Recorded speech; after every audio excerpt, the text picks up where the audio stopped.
Slide. Okay. Hello everyone. A very good evening to all of you. Welcome to Tathastu ICS. My name is Pooja Sharma and I am your current affairs faculty here.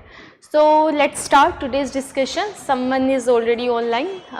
Good evening everyone. This is the front page of the Hindu newspaper today. Today is 26th of May 2025. This is the front page of your Hindu newspaper. Obviously this news you need to read, but not much important from UPSC's point of view. So we are not going to cover this news comprehensively. This is the QR code for the Telegram channel from where you can access the PDF files of the DNA sessions which are happening here at this platform. Okay. Right. So let's see which important news we are going to cover today. So today's Hindu newspaper, okay, today's newspaper was actually a very good newspaper and there were so many articles which is very relevant for UPSC's examination. Okay, the first such news is one of your article on your editorial page, that is the Frontier to Progress. Frontier to Progress. India must recognize the Northeast diversity to tap its potential. Actually, there was a investor meet, Northeast investor meet was going on, and our Prime Minister Narendra Modi was there to address that particular investors meet. So when he was there at that point of time, he was actually mentioning why Northeast in our country is very important for us from so many perspectives. So this particular article is actually going to cover two aspects. The first aspect is this article is going to tell us what exactly been said by our Prime Minister, and in the second part article is actually critically examined the things which have been said by our Prime Minister. It means what are the real issue with the Northeast and what can be a way forward. This article, you can say it's a comprehensive article which will give you a clear idea, clear and very concise idea about your northeastern India, okay, India's northeast, right? So we are going to cover this editorial. Our second news is actually related to a recent incident that happened which is related to the free speech in our country. There was a professor. He was a Muslim professor in Ashoka University, that is there in Haryana, and actually he put some remarks, online remarks on 8th May and on 11th May when the conflict between India and Pakistan was going on, and there were actually multiple FIRs against that particular professor because on the basis of the remarks he has done on India and Pakistan.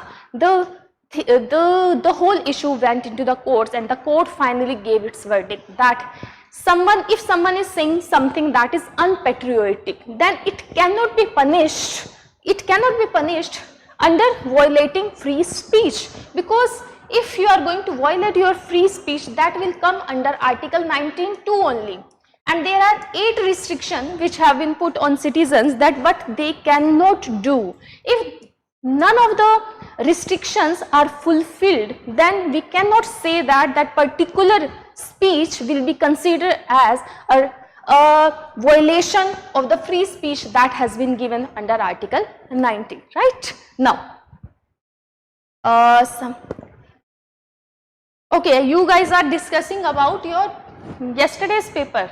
Yes, the paper was not very easy, again not very tough as well. This is how the UPSC does. UPSC will give you a kind of paper which is going to be same for everyone. So no need to worry about it. You don't have these conversations, the paper was tough or paper was easy. Have the conversation how to analyze these paper. Okay, what is your position right now? Are you capable of giving this paper and getting good marks or not? Especially those who haven't given this paper this time, right? Now, our third article is actually based on India-Maldives to review economic and maritime security partnership.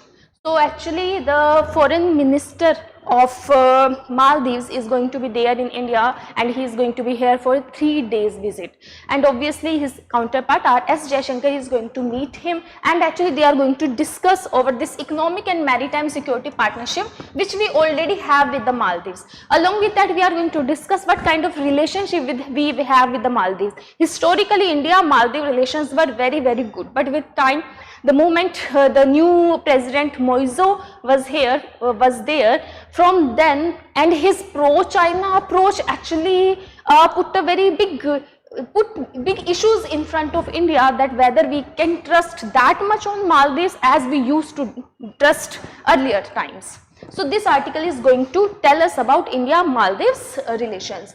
Now fourth news is going to revolve around this particular USA report. Okay, now one US report is there, and according to that US report there are different kind of approaches which are there in India and Pakistan. So India views China as its primary adversary, but Pakistan mere at ancillary security problem. It means whatever understanding they have about India's foreign policy, right? According to that, for India, the China is the primary adversary. It means our major conflict is with China. We don't see Pakistan as a major threat in the subcontinent, but we see Pakistan only as an ancillary security problem. It means it is just a supplementary or subsidiary. It is not a major problem for us in this continent, which is actually very much right. And on the other hand, it has been said in this particular report that for Pakistan, India is a major problem. So Pakistan is not that much a problem for us. We don't think Pakistan is that big a problem for us, but for Pakistan, we are a big problem. Now, fifth news is going to revolve around a new species which have been found in the Khasi Hills in Meghalaya. Okay, it is a new species of fish, so we are going to discuss that also in detail. After that, we are going to do some questions, right? Now, let's start today's discussion from our first article. So this is our first article. Again, it is an editorial. What should be your strategy to read an article? For example, whatever kind of article you have, for example, this is your editorial page. If this is your editorial page, you know that it is divided into two parts. There is two main articles are here and two small articles are here.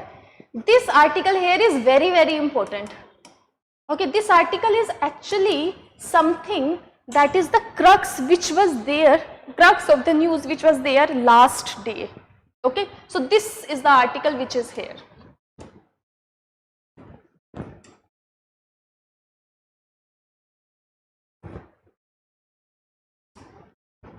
So let's see what is the context here. First of all, let's understand that. So what is it?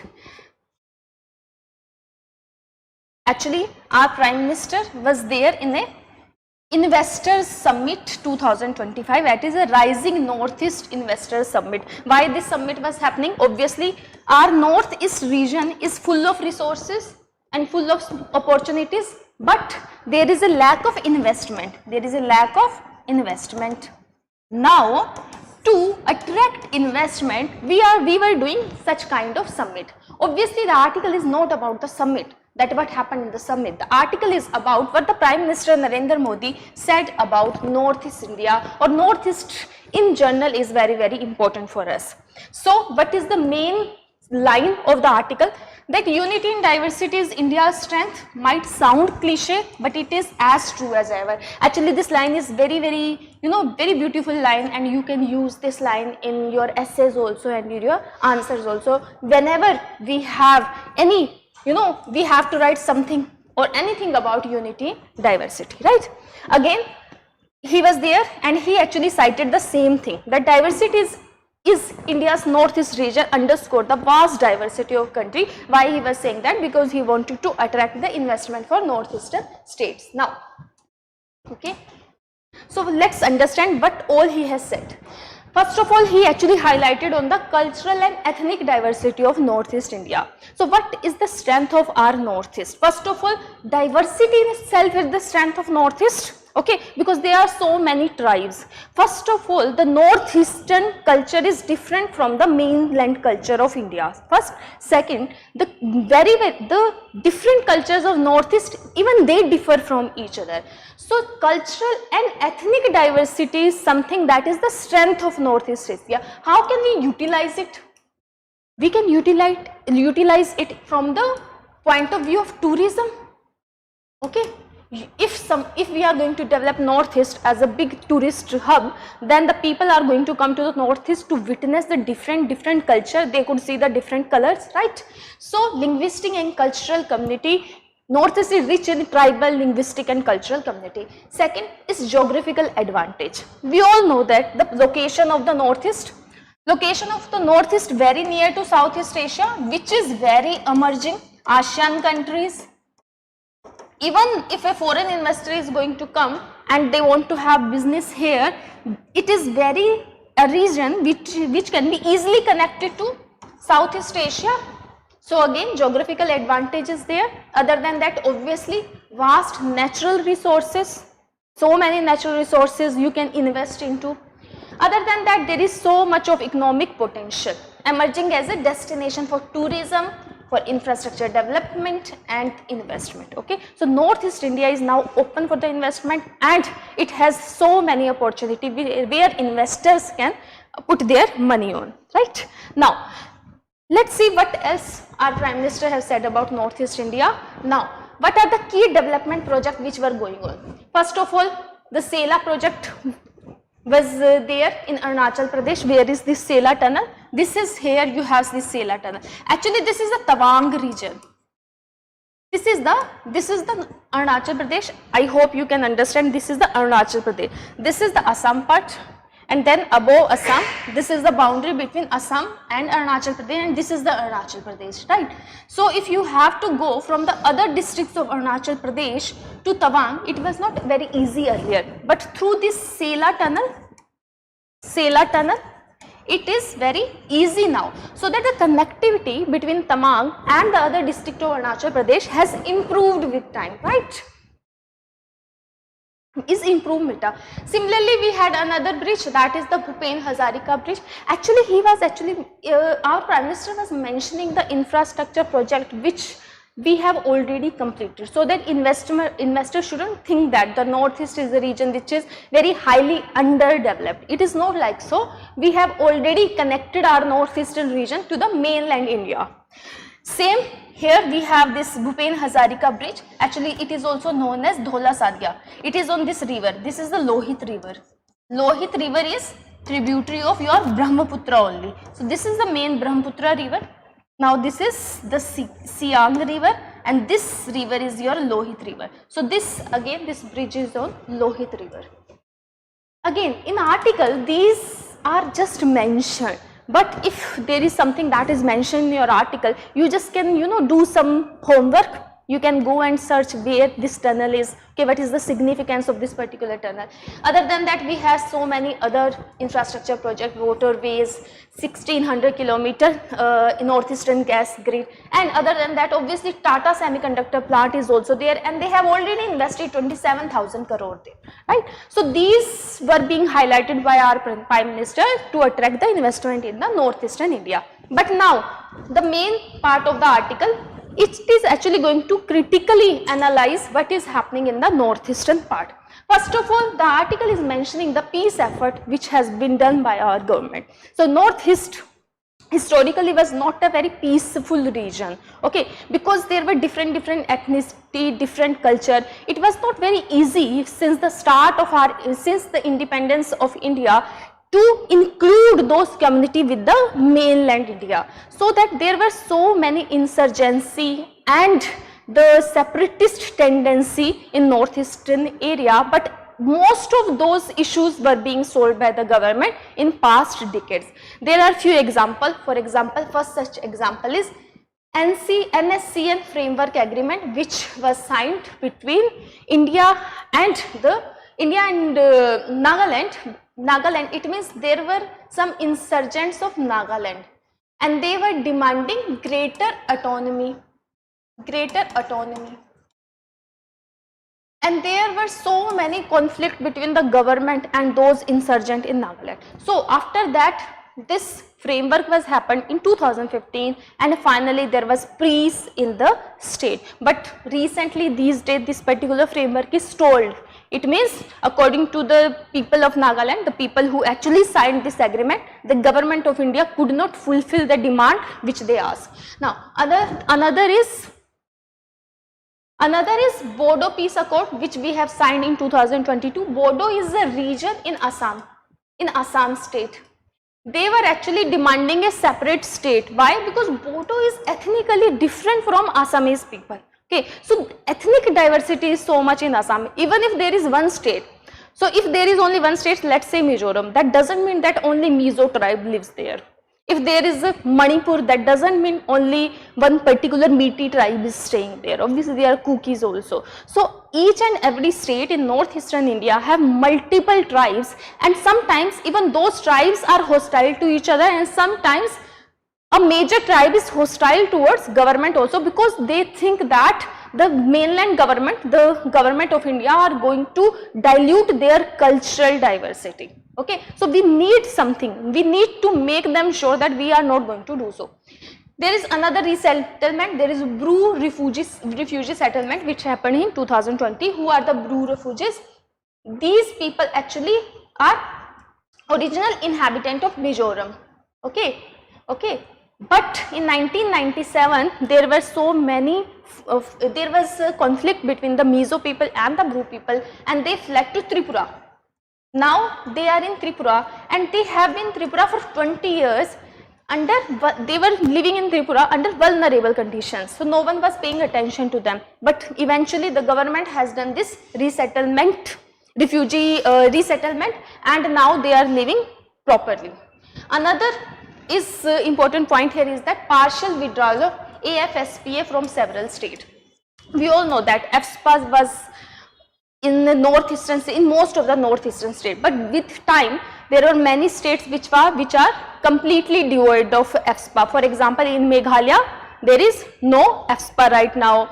There is no FSPA in Tripura. There is no FSPA even in Mizoram. Okay. Other than that, in Manipur, in Nagaland, in Arunachal, in some district of Arunachal Pradesh, and in some district of Assam.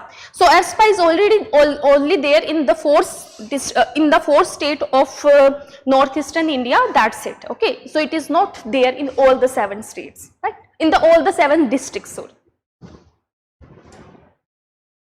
Now what are the ongoing challenges? So let's understand that. Okay, obviously we have solved so many challenges, but there are other challenges also. Okay, someone is asking, but ma'am, as a part of political interest of BJP, UP, NDA, political party, local tribal population suffered so much since more than a decade. Yes, you are very much right. Look, it has nothing to do with politics. Okay, we cannot look everything from a political point of view. Okay. Development of tribal population is the only solution, but again development also has a different approach. If there will be too much development in a tribal area, then tribal people can think that their unique identity is being diluted, right? So there are so many aspects of that. Now what are the ongoing challenges which is still there in northeastern India? Now our Prime Minister did not highlight these challenges. Actually, these challenges are being highlighted by the author of the article. For example, in Manipur, we know that there is so much violence. Okay, since May 2023, there is so many unresolved peace talks, especially as per the Nagaland peace process. It is still stalled, stagnant. Border dispute in between the states also. There is border dispute in northeastern India. Environmental concerns are there, and the social tensions related to anti-migration rhetoric is also there, that the people from Bangladesh are migrating to their area, or the people from different other states are migrating to their states. So because there is so much ethnic diversity, so these problems are still there, and we need to address these problems also. Acha, this article is actually going to give you a complete idea what is happening in the northeast. So it is a very, very important article. Now let's come to our next article, which is, sorry, there is a way forward also, what we can actually do.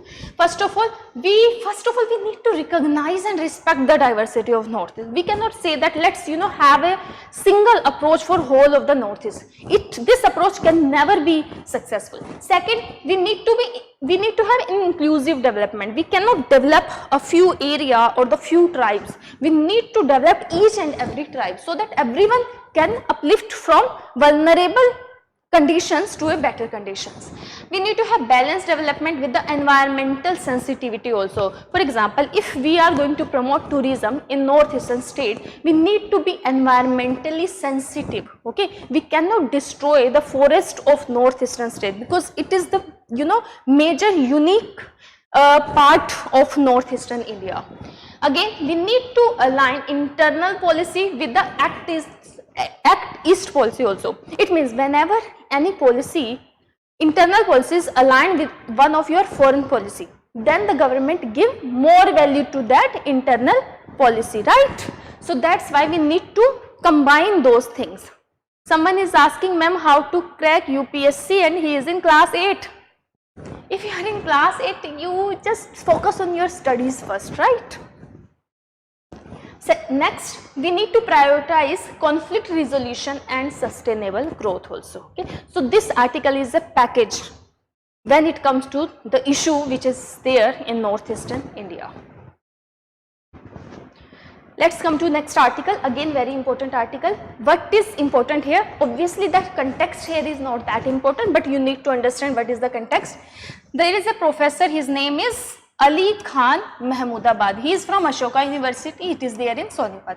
Okay, not important. You need not to remember where Ashoka University is. You even need not to remember the name of the person. You just need to remember what actually happened, right?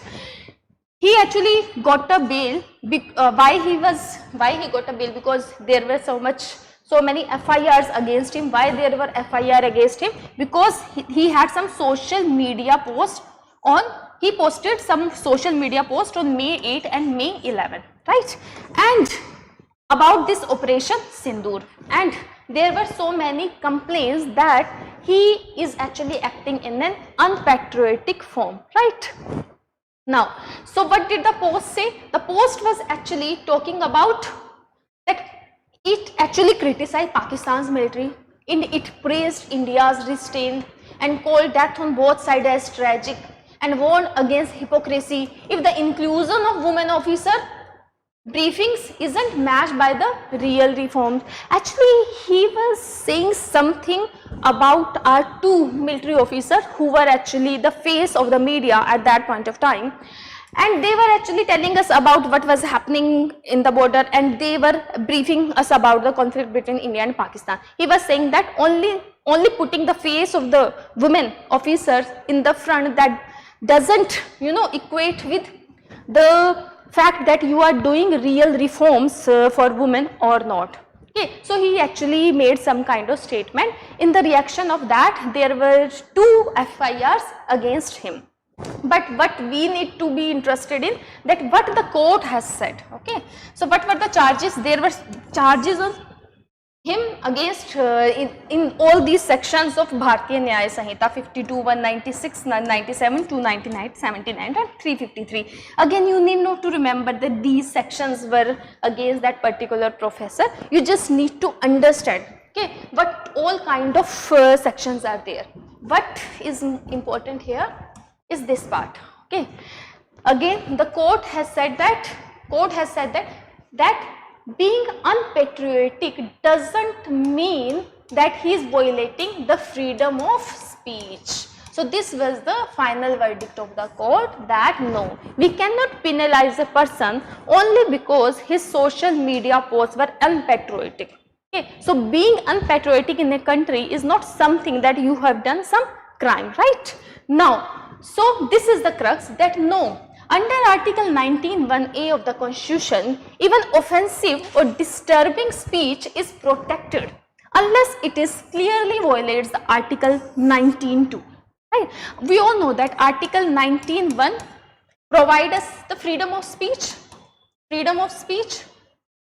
But this freedom of speech is not an absolute right. It is a fundamental right, yes, but it is not an absolute right.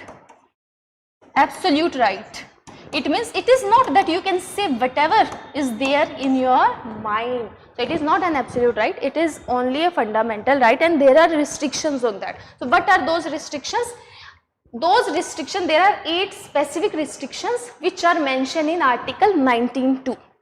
If none of the restriction matches whatever has been said by Ali Mahmoodabad, so he is not going to be penalized on the basis that he violated the free speech. Now, because his free speech is being protected by Article 19(1).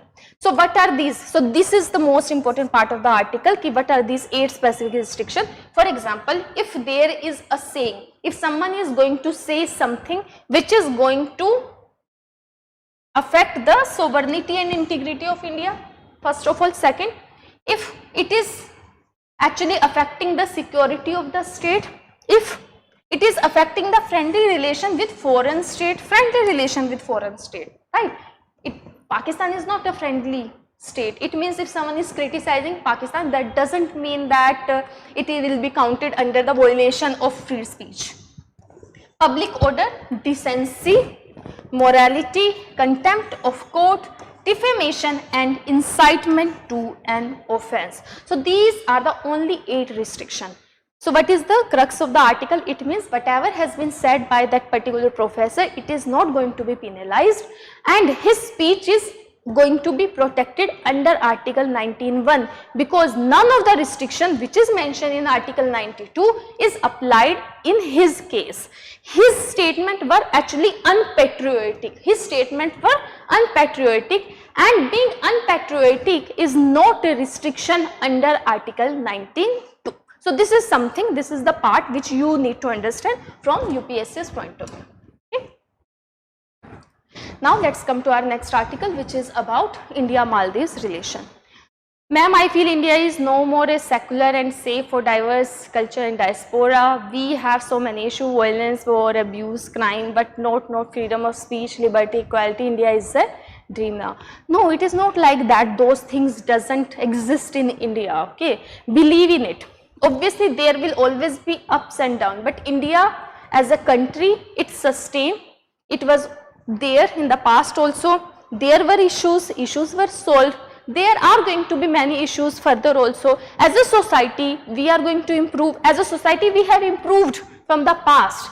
There are some aspects which are going to be challenging at one point of time, and they will be solved at another time, and at another time there will be more challenges, and we will be solving those challenges. So this is how a country, this is how the socio-economic political dynamics in a countries are going to work. So try to find a solution instead of, focusing too much on what is wrong here. Focus much on how can you as a citizen of this country can improve, right? Okay. No, these restrictions are not harmful democratic country. Look at these restrictions. These restrictions are not having any impact on your freedom of speech. But if you are going to say something which is against the morality, so in a democratic country only, the violation of morality can never be a part of free speech in general, right? Now, let's come to our next article, which is about India-Maldives relations. So, what is the context here? Our Foreign Affairs Minister S. Jaishankar and Maldivian Foreign Minister Abdullah Khalil, they are going to review the progress on India-Maldives comprehensive economic and maritime security. Look, if we are going to have any agreement with any country, obviously the economic word will always be there. But if we are having an agreement with a country with which we are actually associated through sea routes, then the maritime security is also going to be one of the parts, especially if the country is an Indian Ocean country. So this is how you can remember these partnerships. Okay, with Maldives, you can easily remember it will be comprehensive, not only economic partnership, it will be an economic and maritime partnership, a security partnership. Now, he is going to be there on a 3-day visit. So what is the diplomatic context here? The Ministry of External Affairs described the visit as an intensified high level political exchanges. It means something big is going to happen.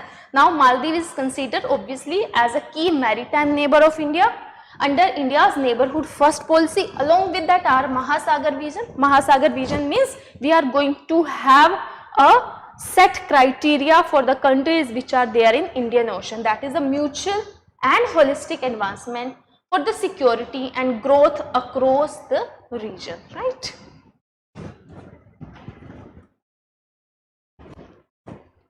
Now again, there is already a strategic vision document between India and Maldives which was already signed by our Prime Minister and the President of Maldives, Mohammed Moizu, in 2023. So we already have a vision document. On the basis of this vision document, the terms and conditions of the agreement will be decided, right?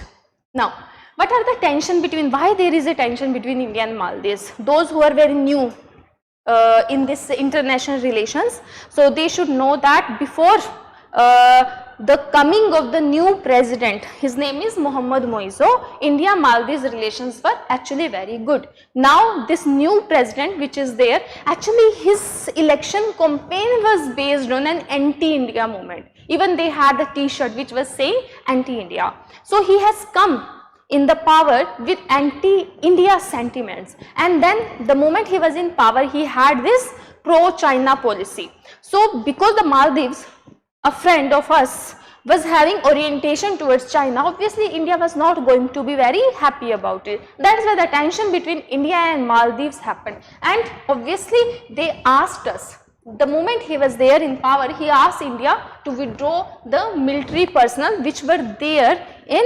Maldives. Okay, our military personnel were there near Maldives because the Maldives from environmental point of view is very vulnerable, and there were so many tsunamis also. So sometimes our presence in military area is twofold. One is humanitarian, the second is obviously for strategic purpose, but President of Maldives actually asked Indian military personnel to move away from their area.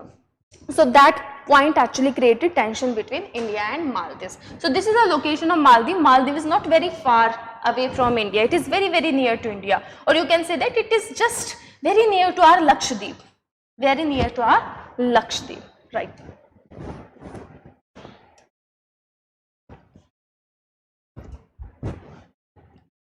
Now,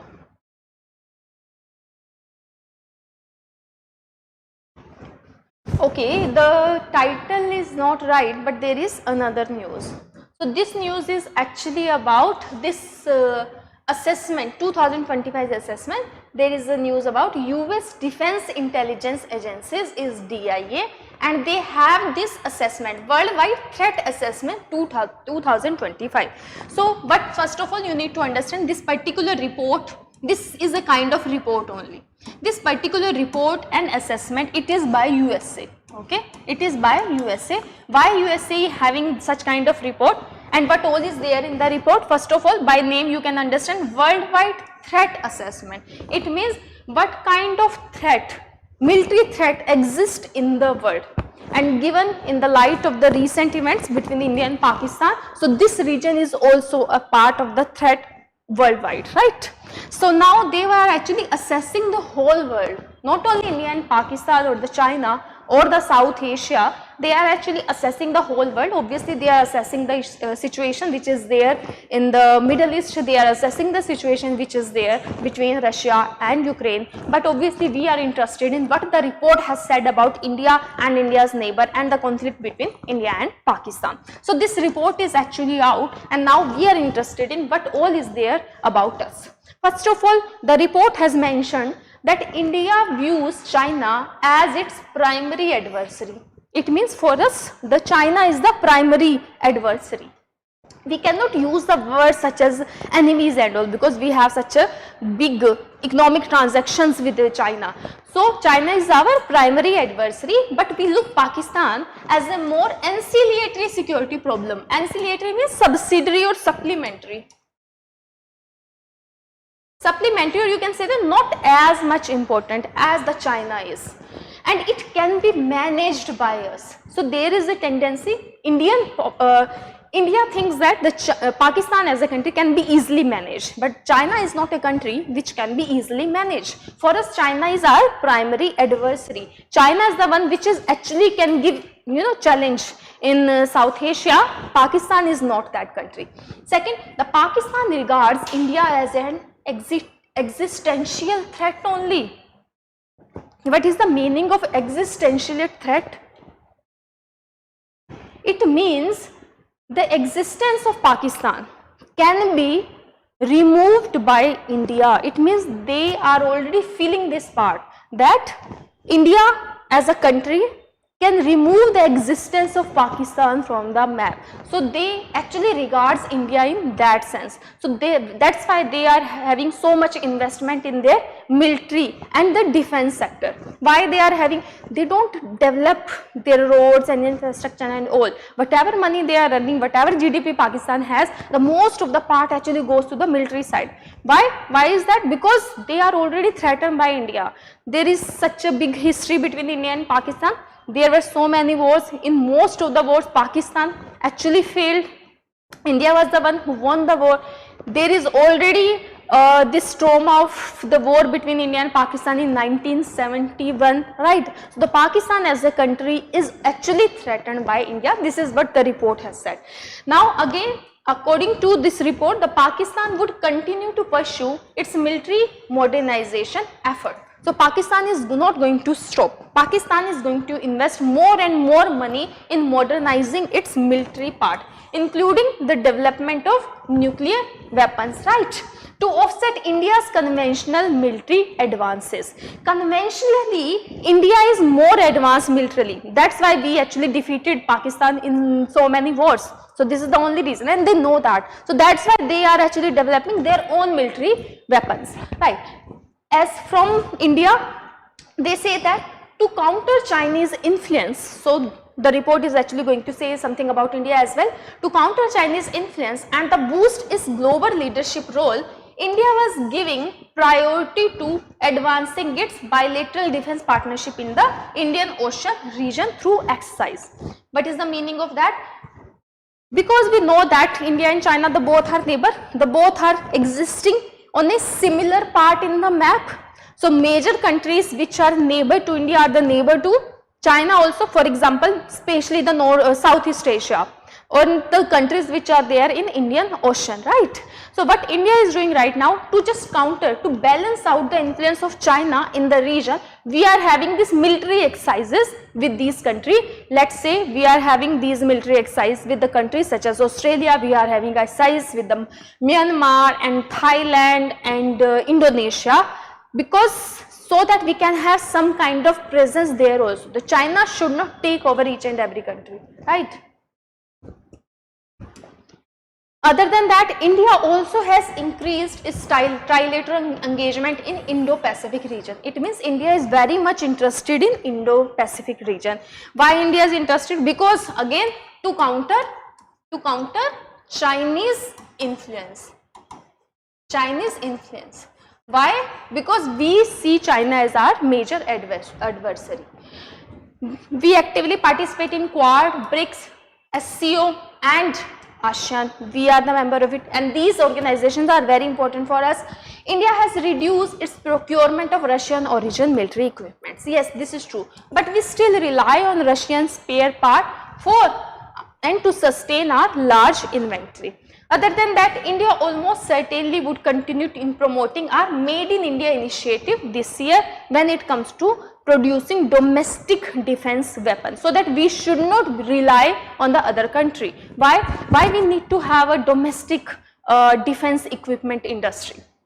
Because if India has a very difficult neighborhood, but if we are procuring a particular weapon from a country, let's say, and every country is somehow maybe little or more is under the influence of USA, but if USA actually give direction to one country, don't send weapons to India, then they will stop it. So what will we do if any kind of situation is going to happen in the subcontinent? So we need to have our own defense equipment, okay? We need to have our own defense, domestic defense industry. So that is very important to us. Someone is asking which is more threatening country, USA or China. Right now USA is not going to threaten us.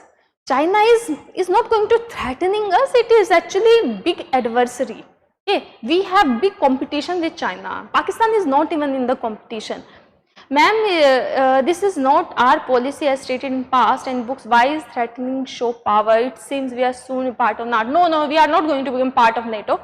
USA, I guess, because it is a backstab. No, not USA, right?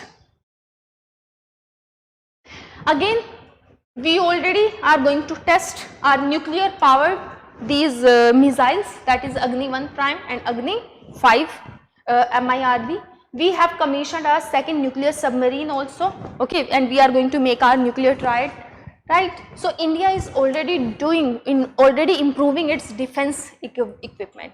Now referring to the agreement between India and China that happened in October 2024, which is what happened in October 2024. Actually this engagement happened in the Ladakh region. After the conflict, okay, after the conflict to 2020, there was a tension on the border, on the line of control, right? So there was a tension, but now this tension was removed from this disengagement process. But the report is saying that this disengagement, right, did not resolve the long-standing dispute about the border demarcation, but only reduced some tension. So that's it. So this was all written in the report about India and Pakistan, right, and the China as well. Now our last topic for today. It is a new species which have found on this Khasi Hills in Meghalaya. Khasi Hills in Meghalaya. Obviously you should know that Khasi Hill is there in Meghalaya. What is the name of the species? Actually it has found in one of the Meghalayan caves. So Meghalaya, you all know that Meghalaya as a state, there are so many caves there, especially these, we have Garo, Khaso and Jaintia, and these three hills are actually famous for these limestone caves, and in these limestone caves the water flows actually. So we have found one species of this fish species, new species. What is the name? It's a Schistra densilava, okay, right? So first of all you need to remember it's a very new species. Second, you need to understand that it can live both inside the caves also and above ground stream also. So it is not like the other species of Meghalayan cave which can only live inside the caves. Obviously there is a water in the caves as well. It can come above ground also. First. Second, it can actually live in a very low oxygen area also. Third, it actually retained its pigmentation as well as its eyesight. By this point you can understand that if it can come above ground, then its eyesight is good, because if there is a species which is being born in a cave, then cave is all dense, there is no light, then even if a species has eyes, so they don't need those eyes. If there is no need of a particular organ in an animal or in a fish, then that particular organ is not going to work. If you are not going to move your hand like for 1 year, this hand is not going to move after 1 year. So this is how the animal body in general, animal or any species body in generally work. So there are so many fishes which are found in Meghalayan cave which don't have eyesight, but this one has eyesight, and this one actually has pigmentation also, right? So you can see these scales, okay? There are so many scales. So it is named because there are so many thick strips near its fin. Appearance, it's pale yellow green with 14 to 20 dark bars. You can see that these bars. In males these bars are disoriented, okay, disoriented, but in female it is more organized, okay. Here you can see this is the image of a female fish, so it is more organized, right. Again it is a new species, and again it is endemic to this cave system only, that's it. We haven't found the same species somewhere else. Other than that, the cave is already in use because the cave was there, because there was a shivling like rock structure and there was already a conflict over it. Okay. Now let's do some questions based on today's articles only. So the first question again about this pieces only. First, it was discovered in a cave located in the Khasi Hills of Meghalaya. Is it correct? Pigmentation. You don't know what pigmentation is. Pigmentation, it means having any kind of color. Okay, pigmented means colored.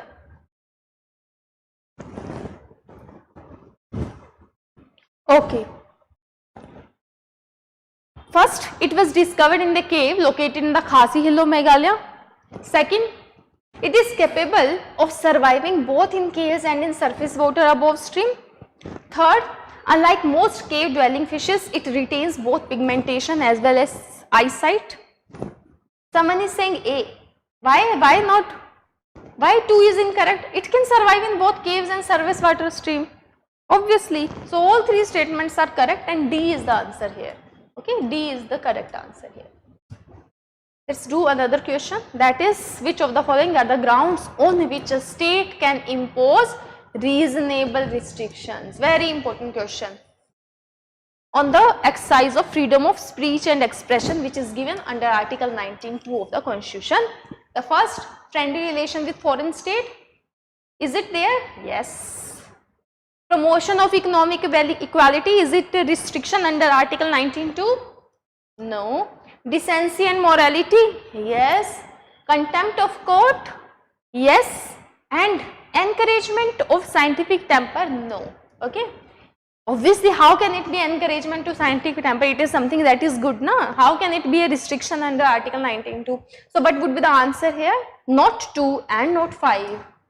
It is 1, 3 and 4. So, B is the correct answer here, right? Now, let's come to our third question. Again, very easy question. You have to just tell me where is the Sela tunnel. I am not going to give you answer, you will give me the answer. So, where is the Sela tunnel? Is it in Arunachal Pradesh or Assam, in Meghalaya or Nagaland, right? B, no, B is not the correct answer here. I am not going to tell you the right answer. You will go and watch video or you know, search online so that you would know. So, tell me which is the state in which we have this Sela tunnel, right? So, this was all about today's discussion. So, again we are going to meet tomorrow as well. Before that, till then, thank you so much and have a very nice day.